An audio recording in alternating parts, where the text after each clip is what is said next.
Germany Hitler సమయంలో ఆయనకి అండగా వచ్చాడు. హిట్లర్ చాలా గొప్ప నాయకుడని. ఎందుకు చెప్తా ఉన్నానంటే జగన్ కోసం 98% చాలా అన్ని వర్గాల్లో కూడా జగన్ వంటి వెళ్ళారు. 2019లో నేను ఒక్కొక్కరి చెవులో ఇల్లు కట్టుకొని మరి చెప్పా, జగన్నికి ఓటేయకండి, ఓటేయకండి, మంచిది కాదని.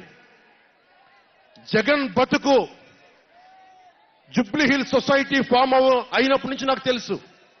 అదే చెక్ పోస్ట్ లో ఏం చేసేవాడు నాకు తెలుసు. కాంటికి రెస్టారెంట్ బంజారా హిల్స్ లో ఏం చేసేవాడు తెలుసు. మాట్లాడితే నా వ్యక్తిగత జీవితం గురించి మాట్లాడుతూ ఉంటాడు. నీ వ్యక్తిగత జీవితం గురించి మాట్లాడాలంటే నా దగ్గర టన్నుల ఇన్ఫర్మేషన్ జగన్, మర్చిపోకు. ఇప్పుడు దాకా నువ్వు పవన్ కళ్యాణ్ తాలూకు శాంతిని చూసావు, మంచితనాన్ని చూసావు. జగన్ నీకు యుద్ధాన్ని ఇస్తాను, మర్చిపోకు. యుద్ధం.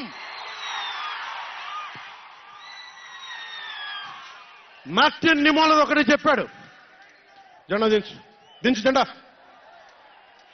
మార్టిన్ నిమోలర్ ఒకటే చెప్పాడు, హిట్లర్ని సపోర్ట్ చేసే వ్యక్తి ఒక్కళ్ళ కోసం కాదు.